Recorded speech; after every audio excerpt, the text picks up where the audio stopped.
Halo semuanya, balik lagi di Jawa Gaib. Pernah nggak sih kamu merasa, kok perjalanan ke arah tertentu tuh selalu apes ya?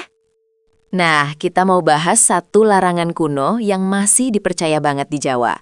Larangan bepergian ke arah barat, spesifiknya di malam hari. Kenapa harus barat? Dan kenapa harus malam?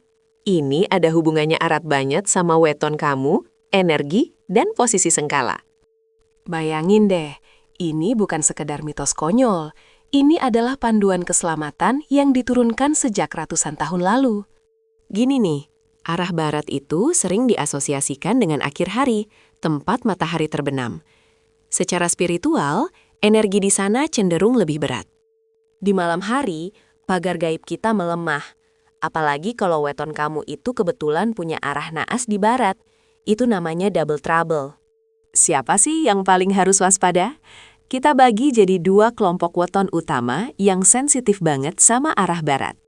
Kelompok pertama, mereka yang wetonnya didominasi unsur bumi dan air, seperti Minggu Kliwon dan Selasa Wage. Energi mereka cenderung stabil, tapi justru sensitif pada perubahan mendadak, terutama pergerakan roh yang berpusat di barat. Kalau mereka nekat ke barat setelah jam 11 malam, resiko terbesar adalah kecelakaan ringan atau motor mogok di tempat angker. Tapi, kelompok yang kedua ini, wah, ini yang paling parah dan harus banget dengerin. Mereka yang punya neptu besar. Contohnya, Jumat Pahing, Sabtu Kliwon, atau Kamis Legi. Neptu tinggi ini ibarat magnet spiritual, gampang narik perhatian dari alam lain. Bayangin deh, energi kamu sudah kuat, terus kamu masukkan ke arah naas, di mana gerbang-gerbang spiritual sedang terbuka lebar. Risikonya bukan lagi mogok, tapi bisa sampai kesurupan atau mengalami kecelakaan fatal yang sulit dijelaskan logikanya. Aku punya cerita dari seorang teman. Dia wetonnya Jumat Pahing, harus ke kota di Jawa Barat karena urusan kerja mendadak. Dia tahu aturannya, tapi karena dikejar deadline, dia memutuskan, mitos doang, kan cuma sekali ini. Dia berangkat jam 10 malam. Perjalanannya lancar, sampai dia masuk area jalanan sepi di dekat persawahan. Suhu di mobil tiba-tiba drop drastis. Dia merasa dingin menusuk tulang, padahal AC mati. Loh? Dia mulai merasa ada yang ngawasin dari bangku belakang. Padahal dia sendirian. Dia coba fokus ke jalan, tapi pandangannya kabur. Tiba-tiba, setir mobilnya kayak ditarik paksa ke kanan. Untungnya dia refleks banting setir ke kiri dan mobilnya cuma nyaris nabrak pohon. Setelah berhenti dan menenangkan diri, dia langsung ingat wejangan bara sepuh tentang barat malam dan wetonnya. Itu adalah peringatan keras. Kekuatan spiritual di arah barat itu nggak main-main, terutama bagi weton tertentu. Lantas, gimana dong kalau kita terpaksa harus banget ke barat di malam hari? Apa ada penangkalnya? Tentu ada, karena ilmu Jawa itu fleksibel, bukan sekadar larangan, tapi petunjuk untuk mencari harmoni. Tips pertama, ini yang paling penting. Jangan langsung ke arah barat. Kamu harus mengakali pergerakan energi sengkala itu.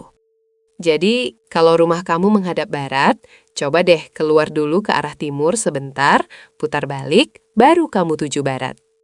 Ini namanya ngempakne arah, atau mengelabui arah naas.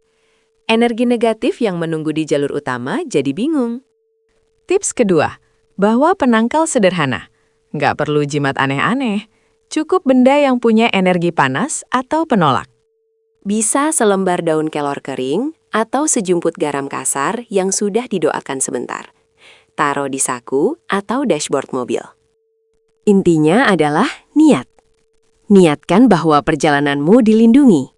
Dan kamu hormat pada alam, tapi tidak takut.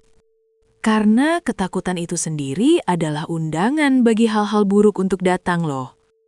Mari kita fokus lagi ke weton yang paling rawan. Ingat, neptu besar seperti Sabtu Kliwon dan Jumat Pahing. Karena mereka ini sering jadi target gangguan saat energi kosmis sedang berbenturan, seperti di malam hari. Mereka ini weton yang punya potensi keberhasilan besar, tapi juga risiko apes yang besar kalau melanggar pantangan energi. Witon yang lain mungkin hanya apes ban bocor, tapi Neptu tinggi bisa apesnya sampai hilang kendali fisik dan pikiran. Jadi, sebelum kamu booking tiket perjalanan atau siap-siap mudik, coba cek dulu weton kamu dan hitungan arah naasnya. Ini seperti rambu lalu lintas spiritual. Kalau rambunya bilang jangan, ya jangan dipaksakan, cari jalan lain. Loh, kok bisa ya ilmu kuno ini masih relevan sampai sekarang? Karena energi alam semesta itu nggak pernah berubah, teman-teman.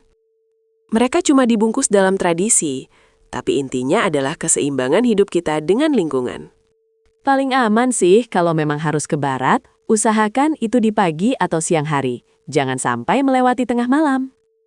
Perjalanan malam itu penuh misteri dan potensi interaksi yang nggak kita inginkan. Jaga diri baik-baik.